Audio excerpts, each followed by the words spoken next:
এটা পুলিশটা ফুটে এখানে নেওয়া।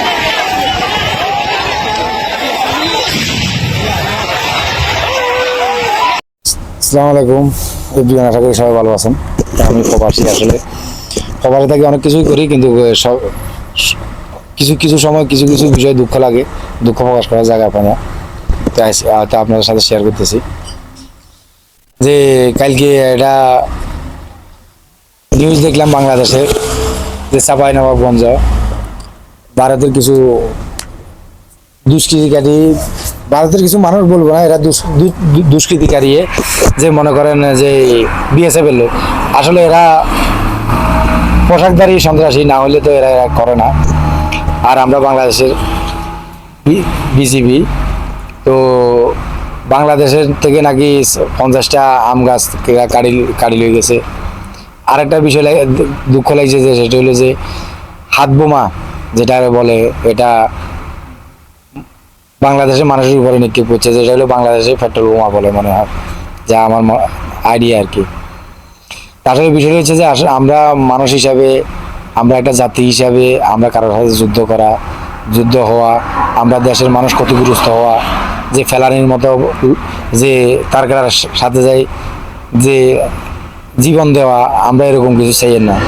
তো ফেলানির মতো লোকেরা, এরা তার কাটার লগে বান্ধি রেখেছিল গুলি করার পরে। তা আমরা এই নিউজগুলো দেখছি এক সময় যে বাংলাদেশে, তখন আমরা কষ্ট পাইছি। তারপরে আমরা চাই ভারত, আমরা প্রতিবেশী দেশ, আমরা সুসম্পর্ক চাই সবার সাথে, আমরা আসলে যুদ্ধ চাই না। তা আসলে বিষয় হচ্ছে যে সবচেয়ে দুঃখজনক বিষয় লাগে এই জিনিসটা, যে সরাসরি ভারত থেকে বাংলাদেশে ঢুকি, যে মানুষকে গুলি করা, যে বাংলাদেশের যাই জিনিস ভারতে নিয়ে যাওয়া। আরেকটা বিষয় হলো যে সরাসরি যে আন্তর্জাতিক আইন লঙ্ঘন মনে হয়, এটা আন্তর্জাতিক আইন লঙ্ঘন করি তারপর যে বাংলাদেশে বোমা নিক্ষেপ করা, এটার মতো মর্মাহত দুঃখজনক বিষয় আর কিছুই হয় না। আবার আরেকটা বিষয় হয়েছে যে কিছু ওই যে ভারতের কলকাতার সংবাদ একটা চ্যানেল আছে, রিপাবলিক বাংলা, ওই একটা চ্যানেল আমরা অনেক সময় দেখি, এরা সব বুয়া গল্প ছড়ায় সবসময় বাংলাদেশের বিপক্ষে। তার মানে হলো যে তাদের একটা কাজ হলো যে প্রত্যেকটা মানুষের ভিতরে একটা ফেসগি লাগাই দেওয়া, আর যে মানুষের ভিতরে মানুষের বিভাজন সৃষ্টি করা, হিন্দু মুসলিম দাঙ্গা লাগাই দেওয়া। তা আমরা মনে করি ব্যক্তিগতভাবে মুসলিম হিসাবে, একজন মানুষ হিসাবে, যে আমরা হিন্দু বৌদ্ধ খ্রিস্টান, আমরা সবাই মানুষ, সবাই আমরা ভাই, সবাই আমাদের বন্ধু, আমরা কারোর সাথে যুদ্ধ চাই না। তবে ভারতের কিছু দুষ্কৃতিকারী আছে যে দাঙ্গা হাঙ্গামা করে, এরা আসলে ভালো মানুষের কাতারে পড়ে না, এরা আসলে ভালো মানুষ না। এই কারণে এই লোকগুলো এই কাজগুলো করে। আসলে এই জিনিসটাই আমার কাছে খুব কষ্ট লাগছে বা দুঃখ লাগছে। এই কারণে আসলে এখানে আসলাম। একটা হলো যে ভারতের রিপাবলিক বাংলা, যে এতের অনেক ওই চ্যানেলটার অনেক অনেক বক্তব্য শুনি যে রাইট একটাও নাই, কিন্তু এটার কোনো সত্যতাও নাই, এটার কোনো সত্যতা ভারতবর্ষেও নাই। তো অন্তত কলকাতাবাসীও তার ওই চ্যানেলগুলো সংবাদ দেখে না, কিন্তু আদার্স মিডিয়া প্রচার করে। তো আমারও এটা ইচ্ছা থাকলে আমাদের বাংলাদেশে যে সংবাদ মিডিয়াগুলো আছে তাদের প্রতিও দৃষ্টি আমার আকর্ষণ থাকবো, আপনারা এগুলো একটু দেখবেন, এই প্রচারগুলা, এই খবরগুলা কিভাবে প্রচার হয়।